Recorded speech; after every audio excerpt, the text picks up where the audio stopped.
The First Man. So this is a movie that I've been looking forward to all year. It was on my list of anticipated movies on the video that I did last year. And it is because of several reasons. One, I love biopics. I love the history of space travel. And I love director Damian Chazelle's last movie, Whiplash. If you've not seen Whiplash, I do highly recommend it. But the thing I was looking forward to the most out of this movie was something that would make us proud to be Americans in the highly charged political climate of 2018. So I'll break down all of this and more in my review of The First Man. But why, some say, the moon? Why choose this as our goal? And they may well ask, why climb the highest mountain? Why, 35 years ago, fly the Atlantic? Why does Rice play Texas? We choose to go to the moon.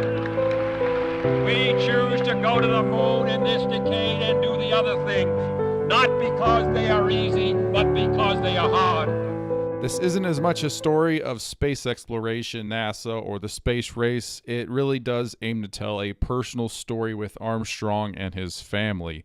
It is definitely a drama more than anything else, and Ryan Gosling plays a very stoic Armstrong, and I can understand that some people aren't really going to connect with him. His portrayal of Armstrong to me is something that I understand because I know people who are like this. When tragedy strikes, they let it out once, then they bottle it up, and then they try to avoid talking about it. In this movie, they really rely on Armstrong's wife, played by Claire Foy, to show emotion and bring the audience into the film. Damian Chazelle, who is the director of this film, as I said in the opening, he directed the movie Whiplash, which was one of the best films of 2014. He also directed the recent Hollywood musical La La Land. Chazelle takes a unique approach to this movie with The First Man because he is constantly in people's faces. I'm talking right in their faces throughout almost the entire movie. The camera's just right there, like cutting off the top part of their heads in their face. So to me, this creates a real sense of claustrophobia throughout most of the movie. It works extremely well in the cockpit scenes, but it gets uncomfortable at times when people are just kind of sitting around a living room or talking in the backyard because the camera's just right in their face. Maybe the idea for this was to bring the audience in close to kind of make them feel like they were a part of what was going on. But to me, it was mostly just distracting and it got old real quick. The entire movie is basically filmed in the style of a handy cam, so there's not really any fixed shots. There are no stable scenes. The camera's in a constant state of movement. Again, this does work at times, but other times it's just frustrating. I just want to be in the moment, but the hovering, shaky cam took me out of it several times. To me, it has the opposite effect that I think they were going for, which was to draw the audience in. And this is a very quiet movie. It's a very slow movie. They really try to create more of an atmosphere and experience than anything else. There really isn't a story here. It's just about emotion and atmosphere, and if you don't buy those things, the movie is going to be a big bore for you. To me, the best thing about the movie involves the actual flights and testing. The opening scene draws you into the cockpit and makes you feel like you're right there in danger. It was extremely intense, and the sound work is amazing. The rattling of the aircrafts and the shuttle, it feels like you're right there. It feels like you're in a dumpster during a hurricane, and much of that is due to that great sound design. It is shocking. The other thing they seem to have done in this movie is layered some film grain over the movie or something, because the movie does look like it looks like it was filmed in 2018 and the 1960s. I actually really like the effect because I think it bridges a fun gap, and it kind of made you feel like you were actually watching something from that time period, but it has like the extreme clarity of today. But it does take a little bit of time to get used to. I did like it though. I want to come back around to my expectations for this movie that I mentioned at the beginning of this video. These expectations are going to affect my score of the film, but they are an important factor to how I personally feel about the final product. So if you were looking for some of the same things I mentioned, this will give you a good gauge on what to expect out of The First Man. So, I've always loved space travel. I love watching the old footage of the astronauts. Seeing real images of Earth from space is fascinating to me. I loved it as a kid because it wasn't special effects. It was something real and tangible, but it felt like something out of Star Wars. This movie doesn't focus as much on the space travel as I would have liked, but what it does give is an interesting perspective. It's a more personal story about Armstrong and his family than anything else, but because there isn't as much story to it, I didn't feel as invested as I wanted to. It really just relies on pure emotion to bring you in, like I said before. So the other thing I was looking for was a biopic, because I love biopics. This is definitely not a biopic.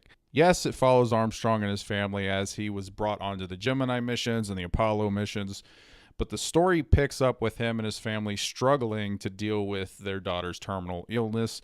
We don't get to see Armstrong's younger years or what his real motivation is to be an astronaut or to go into space. We get a few shots of him kind of like staring up at space through telescopes and whatnot, but we never really understand his drive, like what drives him to be an astronaut. And that is because, as I said, the movie has no real story. It just relies on pure emotion. And one of the big things I wanted out of this movie was something that could unite our politically charged country with a story about one of our greatest achievements. There is so much divisiveness right now that taking a step back to look at some of the greatest things that America has accomplished when we came together, it would have been a breath of fresh air. Unfortunately, this movie does not do that. So some of you may have heard about this controversy before the movie even came out regarding the American flag being planted on the moon.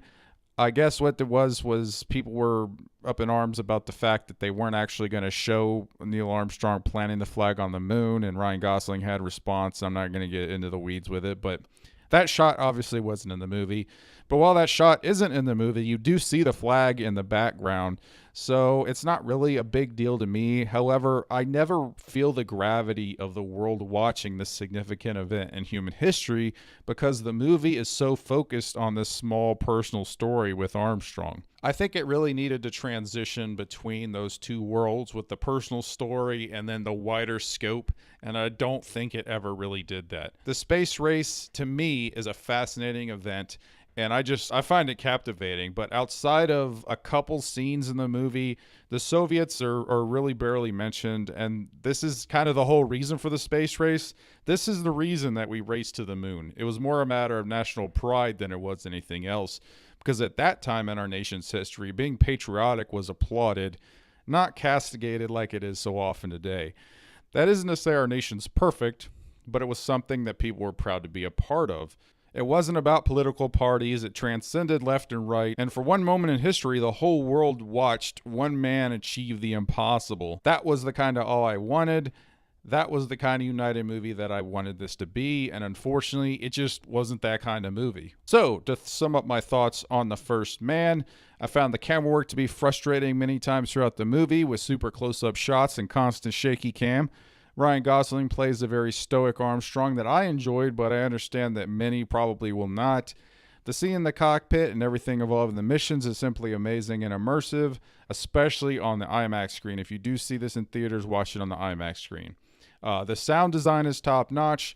The effects are awesome and bring a sense of bridging special effects and stock footage, and I love that. There isn't much of a story here. As I said many times, this movie does rely on atmosphere and emotion. If you are going for either a biopic or the space race, you will probably be disappointed with this, and I won't recommend it to you. I would instead recommend either rewatching Apollo 13, or there's a documentary In the Shadow of the Moon that I own. It's a really good documentary. I recommend either of those for you if that's what you were looking for out of this movie. But if you are interested in a slow-paced drama sprinkled with some amazing space scenes, you'll probably enjoy The First Man. In the end, I'm going to give it 6.5 moons out of 10. If you like this video and want to see more, please like and subscribe, or don't. I'm not a beggar. I'm Geek True 64, and I'll always tell you the truth.